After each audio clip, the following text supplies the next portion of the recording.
right, a very good warming up video and a very warm welcome to all of you on this Investor Day 2022. It's really been a while, actually.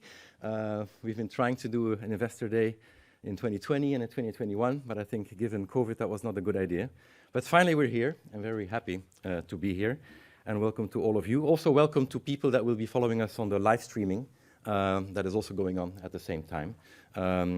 Yeah, an eventful day, lots of stuff to do, lots of stuff to take you through, but it's mainly a purpose to give you the opportunity to give you a better sense of what we're doing, how we're doing it, why we're doing it, and at the same time, who is doing it. So it's an opportunity also to meet the people and to hear the stories about behind the numbers, very important, and to discover the businesses. And I think this morning, for those who could attend already, we wanted to give you a bit of a flavor of what a recalibration is at Belron. So one way to discover what Belron is, and we'll hear a lot more about Belron a little later today.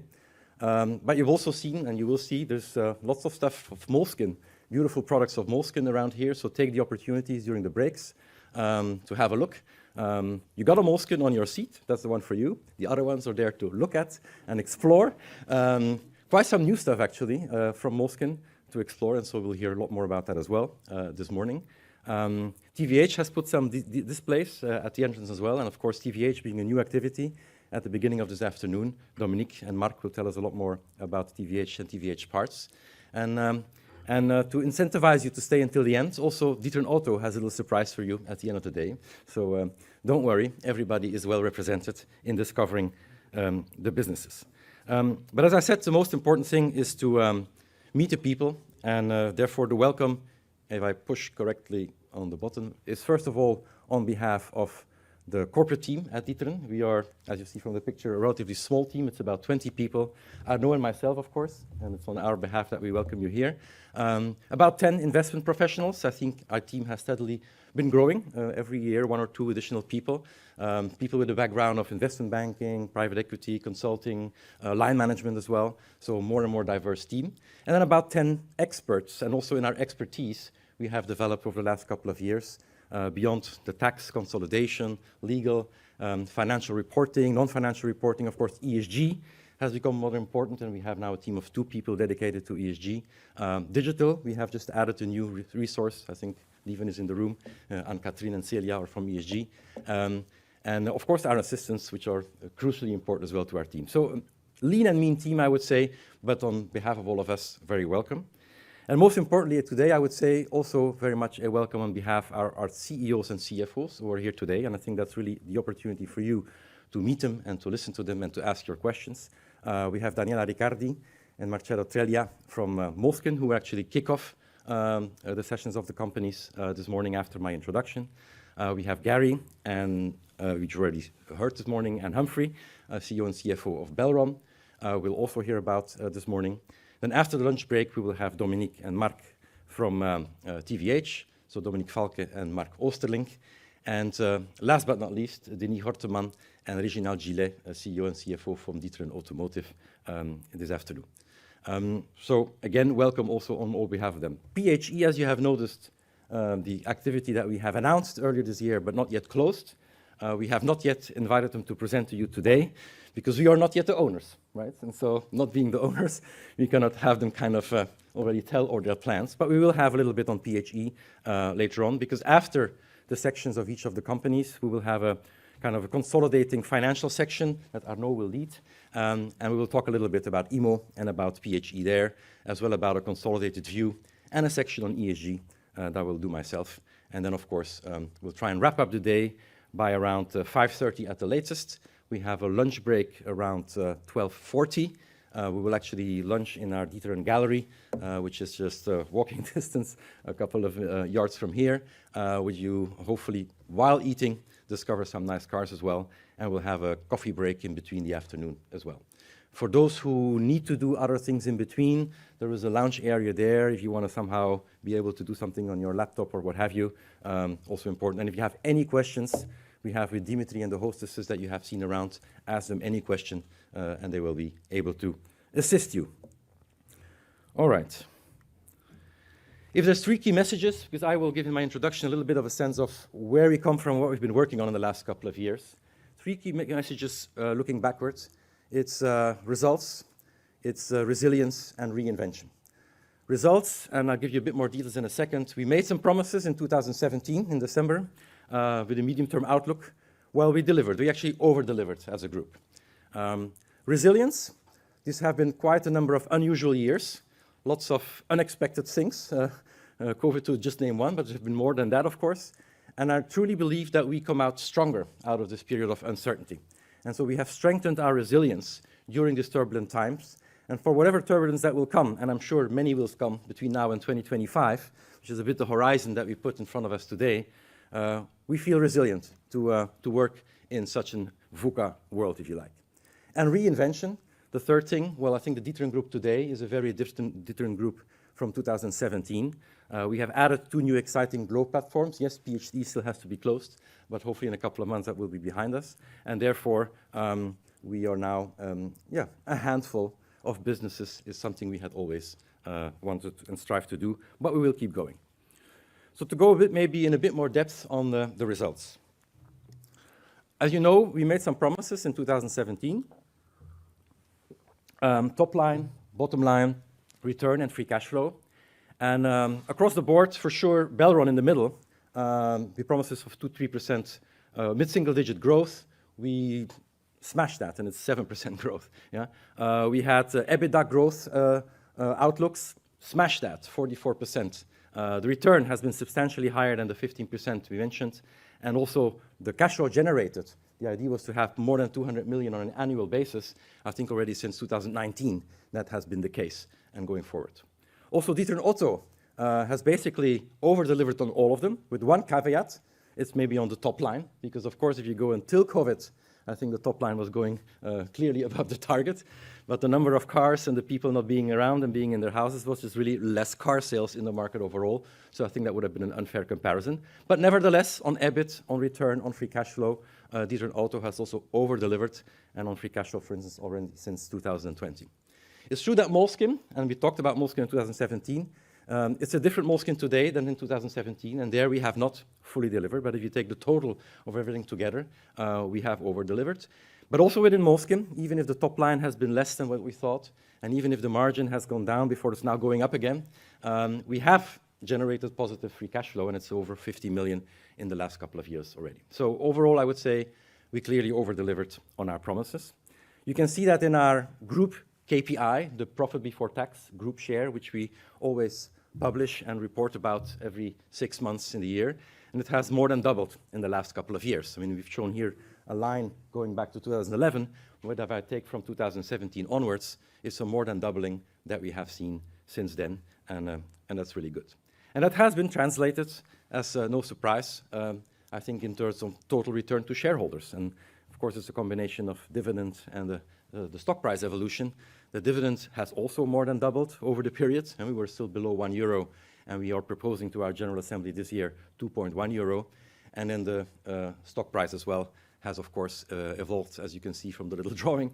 It's about a 300 plus 323% total return to shareholders if you calculate it from the end of 16, if I take 2017 still fully included, till more or less where we were the day before yesterday. I think these are the numbers from Tuesday evening. So this is one thing I think we promised and we delivered. Now, if I zoom in a bit more on the other 2 R's, they're really very much to do with what I and the team have been focusing on in the last 3 years. Yeah? And I'm zooming in a bit from 2019 till today. This is the time where I took over as the CEO since July 2019. And what I've really tried to achieve, I could categorize in 3 buckets. 2019 was really about kind of setting clear bases. 2020 was to accelerate transformation in very unusual circumstances. And 2021 was about capitalizing on our strengths. And of course, in 2022, we keep working on that. In 2019, setting clear bases is, first of all, was about clarifying our mission. And our mission, you'll hear more about it today all over, it's quite simple. It's to build a family of businesses that reinvent industries in search of excellence and meaningful impact. So it's to build. Yeah, we're not just a holding, so to say. We try to build, we like to build, we're entrepreneurs, it's in our DNA, it's in our values, and we want to continue to build a Dieteren Group that blossoms and that can grow. It's a family of businesses, which means it's a limited number of businesses. It's not 10, 15, 20 investments that we do, but it's a handful, yeah? Because then each family member can have the right attention, the right energy, we can understand them, we can invest in them, and we really see them and feel of them. We are a family business, but we see it also as a family of businesses. And each and every one of them, yeah, can start from Dieteren Automotive until PHE, they either invent or reinvent industries, yeah? And reinvention is, of course, something you do not just once, but you keep doing. And as a leader in the industry, and I think all of our activities are leaders in their industries, that's exactly what you do. It's in search of excellence, and I think you will hear that today, I'm sure, from the management teams, that on everything they are doing, on every aspect, it's financial, non-financial, in marketing, in operations, supply chain, in support functions, towards the people, towards the customers, towards other stakeholders. Looking for excellence is just everywhere. But to have meaningful impact. Yes, financial impact, but also non-financial impact. And I think, of course, everybody's now surfing on the ESG wave, but non-financial impacts to people and customers remains very important. I have a bit of a cough, and so sorry for the voice.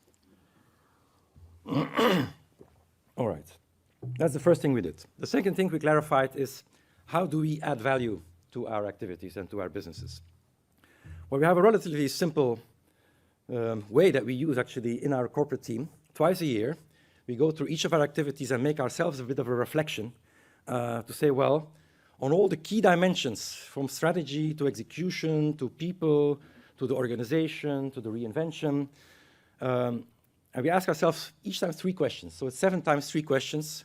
Are we improving? Are we there we want to be? Or is this something that we think can improve? And we use that as a basis for a continuous dialogue with the management teams, not just formally in the boards, but also informally in BRMs, in one-to-ones, in workshops, and so on, well, how is this being addressed? And in many cases, it is being addressed, but what agenda setting do we find important in the 6 months to come, or in the year to come? And this is a continuous dialogue that we do. But it's a very useful instrument for us to not just be all over the place, but try and focus on things that can make the difference jointly between us as an active shareholder and the management teams and the companies. And that, of course, leads us to also be able to contribute actively to certain elements, whether it's on an M&A file, whether it's on a question around digitalization, whether it's on topics of operational excellence or revenue growth, whether it's on talent selection. And sustainability, for instance, has been a topic very active in the last couple of years, but it allows us to add value in a quite focused manner. I mean, it's subsidiarity principle, huh? So we are not there to run the businesses or manage the business. We have fantastic management teams to do that, but we can actually, inject some suggestions, being a sparring partner, and help basically develop the companies, because that's what it's all about. The third thing we did is to also clarify our investment philosophy, our investment criteria. Yeah? If you're only looking for a handful of businesses, you, of course, want to be careful in what you select. And we have clear criteria. It's around the market. We like large markets, markets that still have some growth potential because there are tailwinds behind them, but also have still consolidation potential because there's a level of fragmentation in place. And so this is something we clearly look at. We also look at the business models that are there. We like business models that have been proven, that work, that have some uniqueness to it, that therefore there is a sustainable competitive advantage that is not just easily to disappear or to attack. And these are really things that we import, and that actually have the ability to make a difference to customers, or to do something different with suppliers, or to interact differently with different stakeholders. We love it when management teams are strong and ambitious and have a long-term focus, because that's the long-term focus is, of course, something we have as a family-based and listed company. At the same time, we also like to clarify that and anchor that in long-term programs and long-term incentives, and that we all feel shareholders or share owners somehow of the businesses that we and the management teams act in. And last but not least, the deal structures, we have some criteria, but we're quite flexible, as you may have noticed. We typically like majority situations or a road to majority, but we're also very comfortable in being in a significant minority position, which we have, for instance, with TVH, and to be alongside the founding family, or one of the two founding families there. And that's something we look at. We like, because we do limited number of businesses, tickets that are quite big. They can, of course, go from, I don't know, 100 million, a couple of 100 million to a billion, if you like. But it allows us to make clear choices and to really focus on a deal structure that each activity can have the optimal financial structure for that business, and not necessarily what, I don't know, whoever would want to have, but something that makes sense from an equity and from a debt point of view for that business in itself. And by the way, we have no leverage at the group level at all. That is kind of a no-go for us. So clear investment criteria as the third thing we did. And we used that, fourth thing, to also organize ourselves quite differently in the way we do origination. And since 2019, we have identified 4 what we call fishing ponds. It's one around business services, and we consider Belron business services, we consider TVH business services. Around mobility, data, and services. I mean, mobility, Dieteren Automotive is mobility, but lots of new things going on in the world of mobility as well. And so we clearly have a fishing pond focus on that. Industrials, we believe industrials in Europe, because European decision centers is something we like, even if the companies are global. Industrials, I think the industrial footprint will definitely evolve over the decades to come, around circular economy, around Industry 4.0, and this is clearly a fishing pond that we're actively looking at. And lifestyle goods and services, of course, we started that with Moleskine, but we continue to look more broadly around lifestyle goods and services, where there are opportunities to invest there. And those 4 fishing ponds are basically served by quite nimble but very agile and dedicated teams from our investment professionals, each time 2-3 people focusing on them. They combine that typically with the following of the activities that we have, but it's a good, let's say, way of systematically and in a disciplined manner explore opportunities, build a deal flow, explore opportunities, and then eventually either do a deal or not do a deal, as we have done in the last couple of years. That's the 4th thing we did. And then the last but not least thing we've really been focusing in the last couple of years is on ESG. I'll talk more about that this afternoon. But we have set the basis for an ambitious ESG program since 2019. It started around reporting, integrated reporting, the GRI, the standard we are using actually to change our annual report and the way we report about non-financial issues. We've taken that then to start selecting 3 core KPIs for us as a group that we're actually now tracking in all of our activities. It's around employee engagements, around customer satisfaction, and it's around CO2 emissions. And so we have that at the group level. We track them, we measure them, we assess them externally. So we started doing limited external assessments, and we're expanding that in the years to come. We've also signed different charters or different investment approaches, PRI, most notably. And of course, we're following everything that's going on in ESG, either in the European level or at other international standards.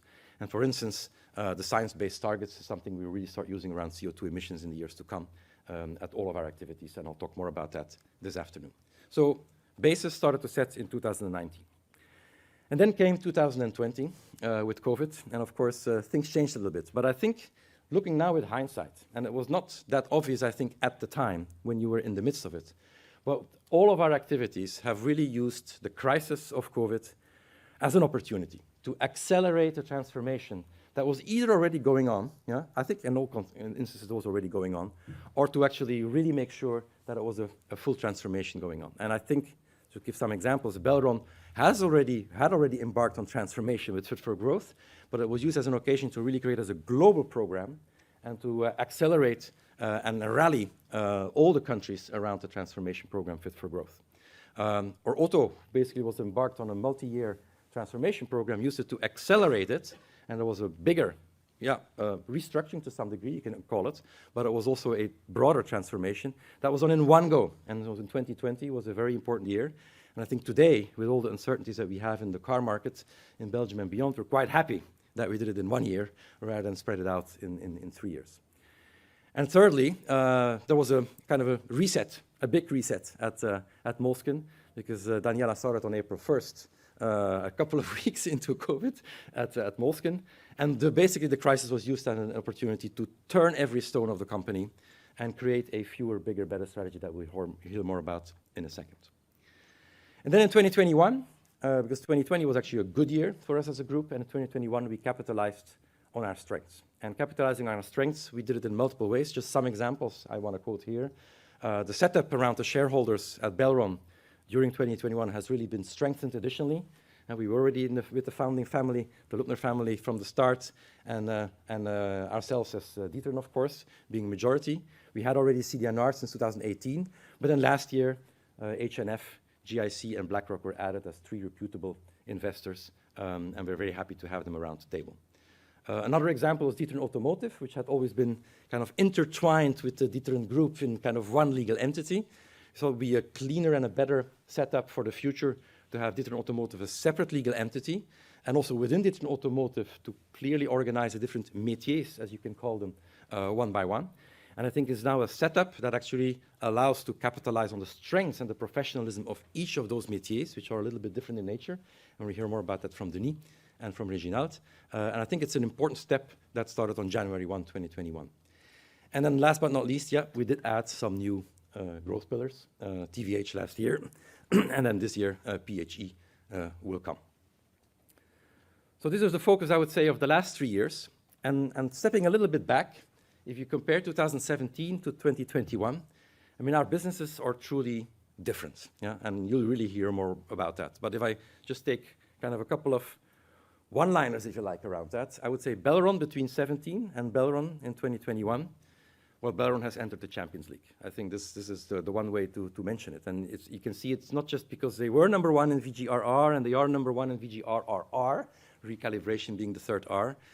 Yes, there are some more countries and so on, but it's a different type of market that we have today. Yeah, there was a lot more focus on relatively low volume growth markets, but today we are really talking about substantial value growth markets, and this is here to stay for years to come, and this is a very different market in which to operate. The setup of Belron has fundamentally changed. There was quite still a multi-local setup. Yes, there were regions, but they were just very emerging. And now we have really these regions very established and a global way of transforming the company. Yes, there was already a lot of focus on NPS, on people engagement, on giving back and good, strong values. But now we have on all 4 quadrants, and you'll definitely hear about 4 quadrants later, including the financial performance, I think a major step that has been made, and you really can call Belron best in class or becoming best in class on all fronts, and that is really fantastic. And then the numbers will, of course, say that it's bigger, it's more profitable, no surprise.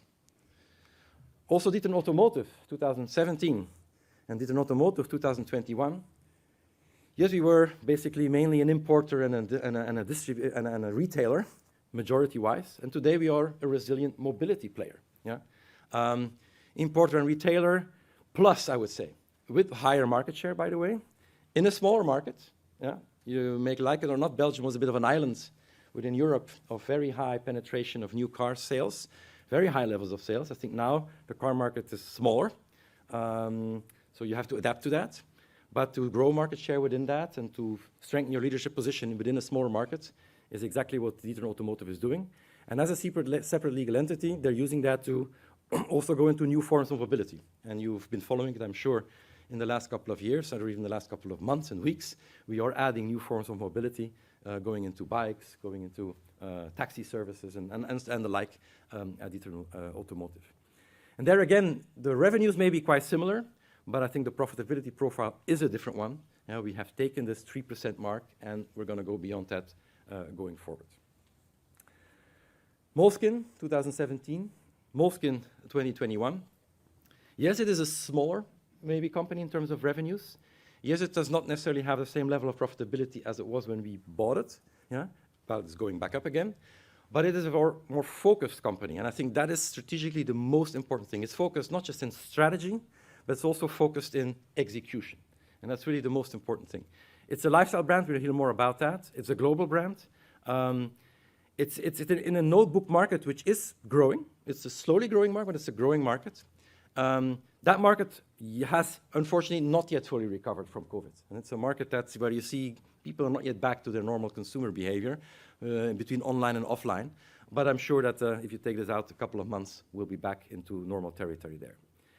And I think the way Moleskine is acting is very different today than 2021, and you'll clearly hear that from Daniela and from Marcello.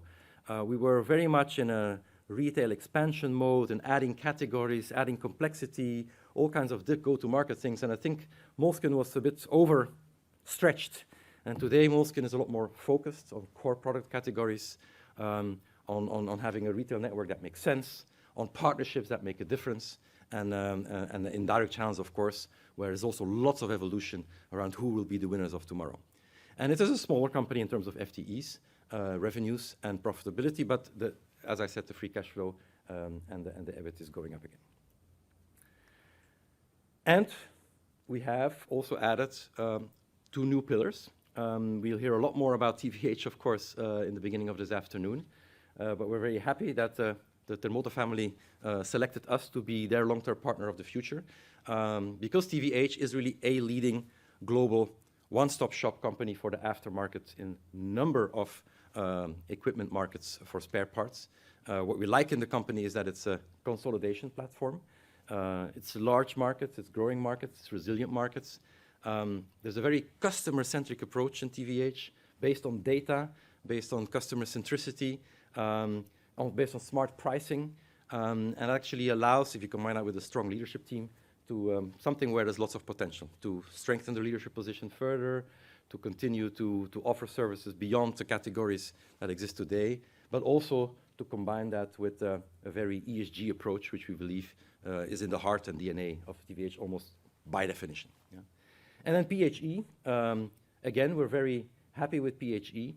It's a leading Western European player based in France, but operating in 6 countries on vehicle spare parts, majority cars, also a little bit of trucks. And of course, very much based on a strong distribution capability, because the granularity of delivering in a couple of hours, 90% of the pieces requires you to have a logistics excellence really in place.